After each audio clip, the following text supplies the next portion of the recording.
Hello YouTube and welcome to another video. Today I'm going to be reviewing Daredevil Season 2. So if you haven't seen the second season, just be warned, I might be talking about some spoilers, but don't worry too much. I'll try to keep it nice, short, and sweet. Yeah, I will be talking about the Punisher and Elektra and a little bit about their stories. I will also kind of talk about the end of the season, so again, if you haven't gotten to those points, you might want to not watch this. But I will tell you this. The entire Season 2 is way better than Season 1. It was great. It had really good episodes. It had really great character development. It had some great stories, especially on the Punisher side. So again, if you haven't seen this and you just wanted to know whether the show was good, it's good. Go watch it and you're done. Click out now. For those of you that are going to be here for the rest of the review, we'll start in 3, 2, 1. Bang.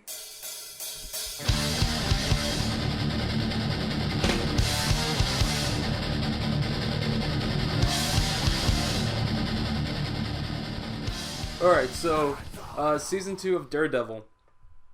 I have to admit, again, it's way better than Season 1. Even though Season 1 was really good, I watched the entire season in one day. Same thing with Season 2. But I gotta say, Season 2 did a lot of things that a lot of things that were missing from Season 1. In Season 1, it was all just a story about Daredevil, which is great.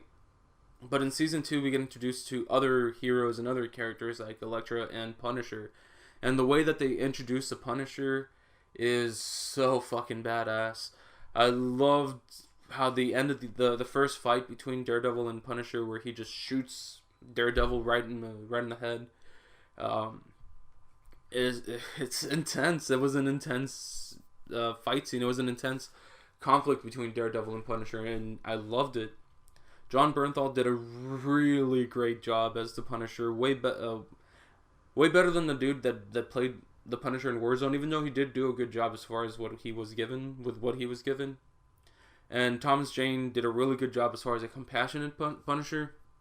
John Bernthal takes the character to a level where, yeah, to some degree, you can have some kind of compassion towards him, just because he has experienced a lot of loss, a lot of craziness. You also see the crazy violent side and the darkness that he has, and reasons why that kind of vigilante might not be beneficial to society, even though a lot of people in the show do see that kind of actions that he does and the kind of shit that he does as kind of a good thing, because it prevents future crimes and so on and so forth. So I'm not going to get into the philosophies of those things, but I think it was I thought it was fantastic how they portrayed the Punisher in this season. And I really can't wait to see a standalone Punisher TV series, which I think Netflix has mentioned that they want to do. Elektra, my god, she was amazing. She was great. The name of the actress that played Elektra, give me one quick second, because I had to look her up. Her name is Elodie Yung. Now, I had never seen any of her work before. She's apparently a French actress, but she did such a great job. I'm not going to say she did a way better job than Jennifer Garner, because Jennifer Garner's Elektra was just very poorly written, was very poorly done. Jennifer Garner is a great actress, but Elodie Yung, she made this character, she made Elektra her own, and I really cannot imagine or see anybody else playing Elektra other than Elodie Yung. The things that she goes through in this season are quite intense. Like, you could tell that she has this internal struggle within her to wanting to be the person that Matt Murdock wants her to be, and between the person that she feels that she should be inside of her, or the person that she thinks she is inside of her.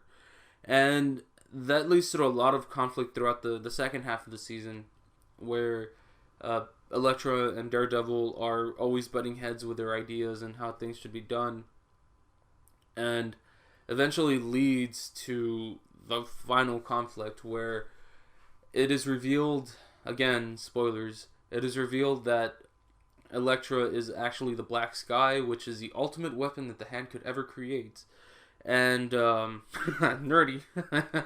And, she, at one point, seems like she's about to fold over to that side, and then Matt Murdock manages to snag her out and, bring her to the light.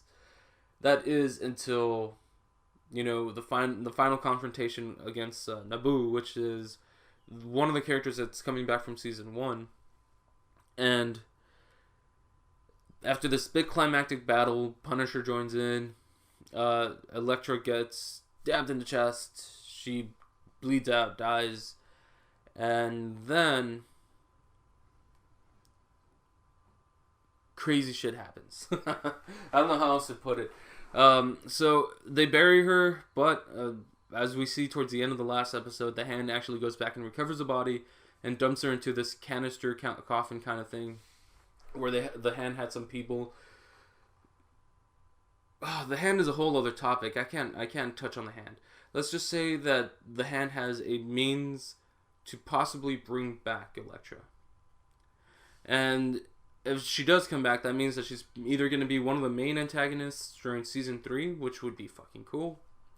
Or it could also be that she can maybe even end up being one of the antagonists for the Defenders movies. Who knows? But, yeah, I love the Elektra for the series. I really can't go back and watch Elektra in the original, the sequel to Daredevil, the Elektra movie. That movie isn't that great. It's kind of shitty. Jennifer Garner looks hot in that movie. That's about it. So finally, we see some of the other characters from season 1 return, like Foggy. He goes through this really good arc about, having to find out that you could stand on your own without having to rely on everybody that's been around in your life for your entire life.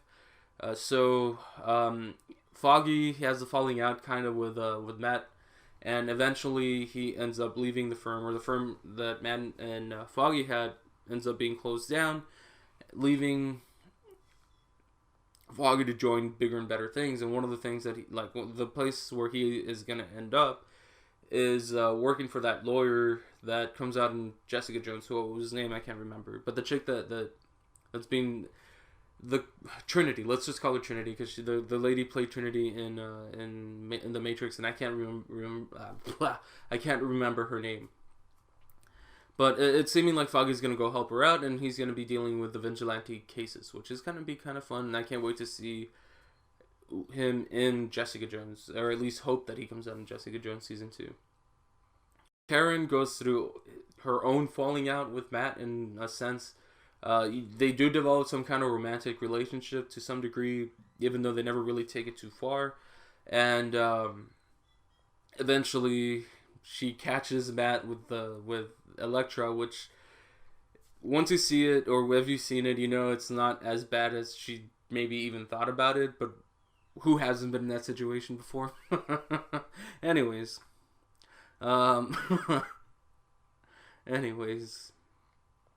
she ends up finding out that she has a passion for researching items or researching topics, and she decides to become a writer towards the end of the series, and it's awesome. She gets Ulrich's desk. I can't remember his name. Lars Ulrich? No, that's a drummer for fucking Metallica.